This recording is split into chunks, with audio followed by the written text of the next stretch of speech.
White house নামটা শুনলেই চোখের সামনে কি ভাসে? আমেরিকার প্রেসিডেন্টের বাড়ি, তাই না? কিন্তু এটা শুধু একটা বাড়ি না, এটা সারা দুনিয়ার ক্ষমতার একটা কেন্দ্রবিন্দু।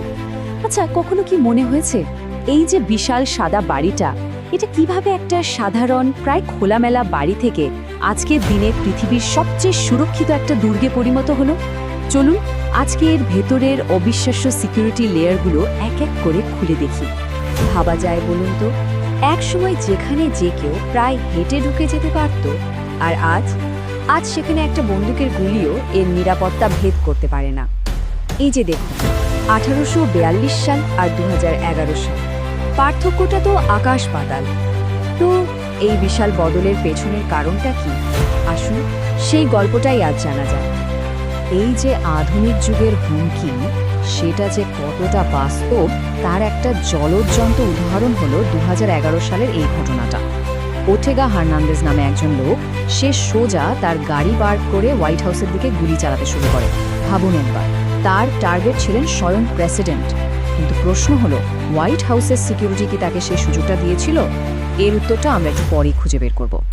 আচ্ছা, এবার চলুন একটু অতীতে ফিরে যাই। বিখ্যাত লেখক চার্লস ডিকেন্সের কথা ভাবুন। তিনি যখন হোয়াইট হাউসে গিয়েছিলেন, তখন তাকে ওয়েলকাম করার জন্য কেউ ছিল না। তো তিনি কি করলেন? নিজেই দরজা খুলে সোজা ভেতরে ঢুকে গেলেন। এখনকার দিনে এই ব্যাপারটা একদম অবিশ্বাস্য মনে হয়, তাই না? এখান থেকেই বোঝা যায় যে সময়ের সাথে সাথে বিপদের ধরনটাও কতটা পাল্টে গেছে। হোয়াইট হাউসের পুরো সিকিউরিটি সিস্টেমটা আসলে একটা দুর্গের মতো, যার অনেকগুলো লেয়ার্স বা স্তর আছে। তো আমরা একদম বাইরের স্তরটা দিয়ে শুরু করব, মানে এর আকাশ আর চারপাশের মাটির সীমানা কিভাবে সুরক্ষিত রাখা হয় সেটা দেখব। হোয়াইট হাউসের উপরের আকাশটা, ওটা কিন্তু আর 10টা জায়গার আকাশের মতো না, ওটা একটা নো ফ্লাই জোন। মানে হোয়াইট হাউসকে কেন্দ্র করে পুরো 35 মাইল এলাকা জুড়ে বিশেষ অনুমতি ছাড়া একটা মাছিও উড়ে যেতে পারবে না। এখন প্রশ্ন হলো, যদি কোনো প্লেন ভুল করে এই এলাকায় ঢুকে পড়ে, তাহলে কি হবে? শুনলে অবাক হবেন, 2023 সালে এরকম একটা ঘটনা ঘটেছিল। মাত্র 12 মিনিটের মধ্যে 6টা F-16 ফাইটার জেট একটা প্রাইভেট প্লেনকে ঘিরে ফেলেছিল। মানে রেসপন্স এতটাই ফাস্ট যে কেউ কিছু বোঝার আগেই পুরো মিশন কমপ্লিট। এবার মাটিতে আসা যাক। এখানকার প্রথম বাধা হলো এই বেড়াটা। আগে এটা কিন্তু মাত্র 6.5 ফুটের মতো উঁচু ছিল। আর তার ফল কি হয়েছিল? 2014 সালে একজন লোক ওই বেড়ার টপকে একবারে প্রেসিডেন্টের থাকার ঘরের দরজা পর্যন্ত পৌঁছে গিয়েছিল। ভাবা যায়? ওই ঘটনার পরে কিন্তু এই বেড়াটা প্রায় ডাবল উঁচু করে 13 ফুট করা হয় আর অনেক বেশি মজবুত বানানো হয়।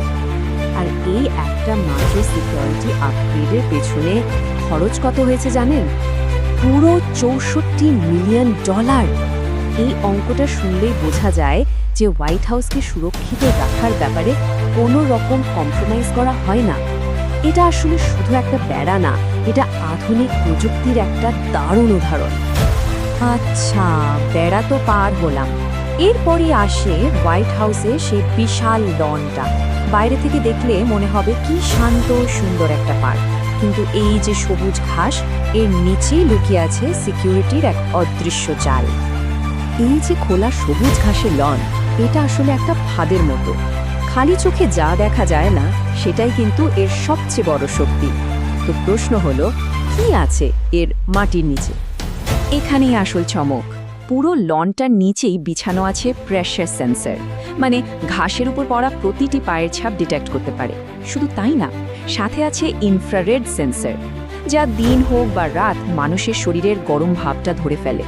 আর সবচেয়ে মজার ব্যাপার হলো, এই সবগুলো সিস্টেম একে অপরের সাথে কানেক্টেড, যাতে কোনো ভুল অ্যালার্ম, ধরুন কোনো পশু পাখি বা বাতাসের কারণে না বাজে। বেশ, এবার আমরা এগোচ্ছি একদম ভেতরের দিকে, মানে খোদ হোয়াইট হাউস বিল্ডিংটার নিজস্ব সিকিউরিটি সিস্টেমের দিকে। বাইরের লেয়ারগুলো যদি কেউ পার করেও ফেলে, আসল চ্যালেঞ্জ তো শুরু হয় এখান থেকে। হোয়াইট হাউসে যে 132টা জানালা আছে, তার প্রত্যেকটা হলো বুলেট প্রুফ। মনে আছে 2011 সালে সেই গুলির ঘটনা? তখন কিন্তু এই জানালাগুলোই ভেতরের সবাইকে বাঁচিয়েছিল। এই ব্যালিস্টিক গ্লাসগুলো এতটাই শক্ত যে রাইফেলের গুলিও আটকাতে পারে। আর এগুলোর ফ্রেমগুলো একদম বিল্ডিংয়ের মূল স্ট্রাকচারের সাথে গেঁথে দেওয়া। আচ্ছা, হোয়াইট হাউসের ছাদে রাইফেল হাতে যে স্নাইপারদের দেখা যায়, তাদের কাজটা আসলে কি? অনেকেই ভাবে কোনো বিপদ দেখলেই বুঝি তারা গুলি চালায়, কিন্তু ব্যাপারটা ঠিক তা নয়। তাদের আসল কাজ হলো 24/7 চারদিকে নজর রাখা, সব কিছু পর্যবেক্ষণ করা। গুলি চালানোটা তাদের জন্য একদম শেষ অপশন, প্রথমটা নয়। আর এই পুরো সিস্টেমটা যারা চালায়, সেই সিক্রেট সার্ভিস, তাদের ইতিহাসটা কিন্তু বেশ মজার।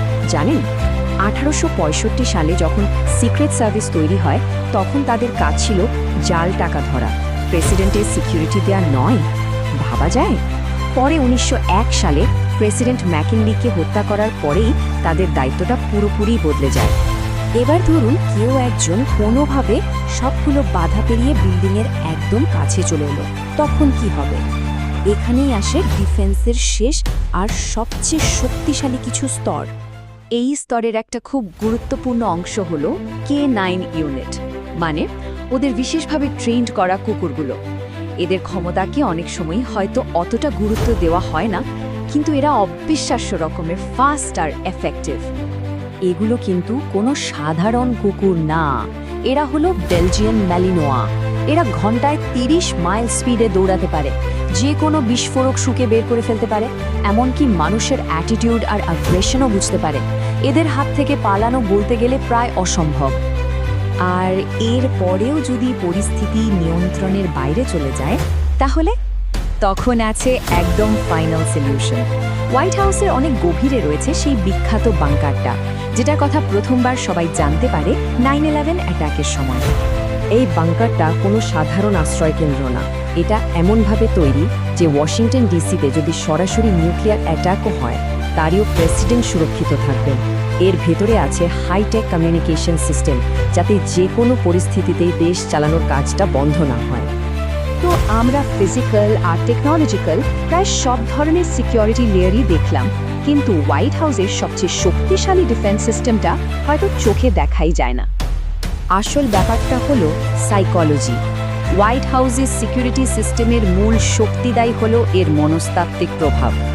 এই যে চোখে দেখা আর না দেখা সিকিউরিটির একটা দুর্ভেদ্য কম্বিনেশন, এটাই এমন একটা বার্তা দেয় যে বেশিরভাগ অ্যাটাক প্ল্যান করার আগেই বাতিল হয়ে যায়। সবশেষে একটা প্রশ্ন কিন্তু থেকেই যায়, যদি শুধু একটা বিল্ডিংকে বাঁচানোর জন্য এত এত লেয়ারের ডিফেন্স লাগে, তাহলে একটু ভেবে দেখুন তো, এই বিল্ডিংটা আসলে কী ধরনের হুমকির মুখে দাঁড়িয়ে আছে, এর ভয়াবহতা কতটা গভীর হতে পারে। ব্যাপারটা সত্যিই ভাবার মতো।